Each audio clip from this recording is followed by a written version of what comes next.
पहले तो हुई कि बिल्कुल कंफ्यूज हो गया। उसके बाद उसने क्या किया, उसने अपना हाथ ही काट दिया। और यही मार्शल आर्ट है जो बाद में जाके कुंफू बनती है। हम लोग सब कुंफू देखते हुए बड़े हुए हैं, चाहे वो ब्रूस ली हो या फिर जैकी चैन की मूवीज हो या फिर कार्टून्स में शाओलिन टेम्पल हो। और कुंफू की बात हो और बोधि धर्म की बात ना हो, ऐसा हो नहीं सकता। तो ऐसा मानते हैं कि करीब 1500 साल पहले एक इंडियन प्रिंस थे जो कि पल्लवा डायनेस्टी से थे, और उन्होंने सब कुछ त्याग दिया और वो एक बुद्धिस्ट मॉन्क बन गए।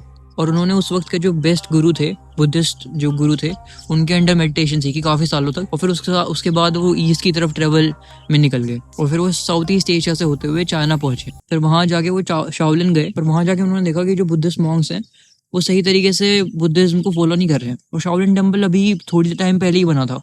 और उससे ज़्यादा इंटरेस्टिंग बात यह है कि जो शाओलिन टेम्पल है वो एक दूसरे इंडियन मॉन्क के अंडर में ही बना था जिनका नाम बुद्ध भद्रा था, और वो भी एक इंडियन मॉन्क ही थे जिनके अंडर में शाओलिन टेम्पल बना। तो जब बोधि धर्मा शाओलिन में गए तो उनका काफी वेलकम हुआ, मॉन्क्स ने उनको काफी वेलकम किया। पर बोधि धर्मा शाओलिन टेम्पल में नहीं गए, वो पास में एक केव थी उसके अंदर गए और वहां जाके बैठ गए और एक दीवार के सामने करीब 9 साल तक मेडिटेशन करते रहे। वहाँ के जो मॉन्क्स थे वो शॉक हो गए कि ये इतने टाइम से मेडिटेशन कैसे कर पा रहे हैं। काफी सारे मॉन्क्स ने उनको अप्रोच करने की भी कोशिश करी और उन्होंने उन पर ध्यान नहीं दिया। काफी सारे मॉन्क्स ने बोला कि आप हमको सिखाओ, पर ही जस्ट इग्नोर्ड देम। पर एक बार क्या हुआ कि चोर डाकू आ गए वहां पे और वो लोग मारने पीटने लगे, लोगों को चोरी करने लगे। तब बोधि धर्मा खड़े हुए और उन्होंने इस तरीके से उनके साथ फाइट की कि वहां के लोग शॉक हो गए कि ये मेंटली तो इतना स्ट्रांग है ही, पर फिजिकली भी इतने ज्यादा स्ट्रांग है। तो एक मॉन्क था हुई के नाम से शाओलिन में ही, वो बोधि धर्मा के पास बार बार जाने लगा कि आप मेरे को अपना स्टूडेंट बना लो बस। उसने बहुत ही ज्यादा कोशिश करी पर बोधि धर्मा ने उसको इग्नोर ही किया। फिर एक बार बोधि धर्मा ने बोला कि मैं ऐसे इंसान को क्यों सिखाऊं जो कि एरोगेंट है, जिसकी पास इतनी विजडम नहीं है,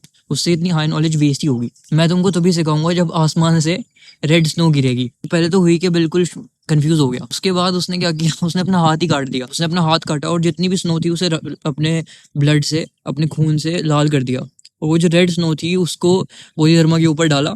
तो इस डेडिकेशन को देख के बोधि धर्मा ने फिर उसको एक तरह की मार्शल आर्ट सिखाई जो कि इंडियन मार्शल आर्ट थी कोई।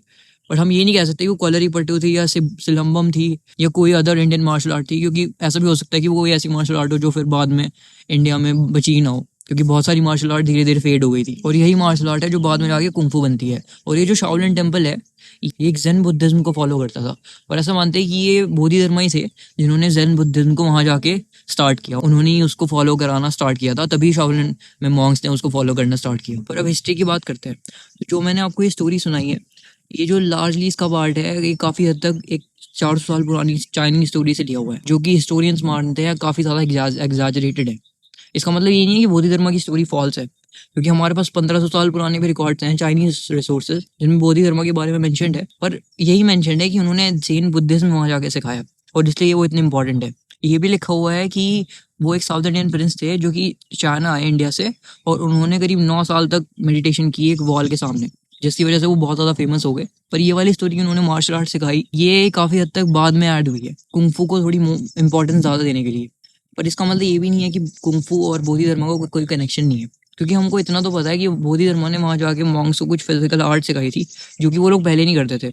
और इसी वजह से उस फिजिकल आर्ट को धीरे धीरे चाइनीज मॉन्क शाओलिन मॉन्क्स ने कुंफू में चेंज किया। पर अगर बोधि धर्मा ने वहां मार्शल आर्ट सिखाई भी ना हो, उसके बाद भी बोधि धर्मा की इंपॉर्टेंस कम नहीं होती है, क्योंकि एक तो बुद्धिज्म की एक कैटेगरी वहां उन्होंने इंट्रोड्यूस की, और एक इंडियन प्रिंस ने सब कुछ छोड़ दिया, वो मॉन्क बने और चाइना तक चले गए। उस वक्त बिल्कुल भी कॉमन नहीं था चाइना तक जाना, कुछ ही मॉन्क्स अभी तक जा पाए थे, और ये वन ऑफ द फर्स्ट थे। So if you also interested in objective study of different topics like this one, then please subscribe the channel. Thank you.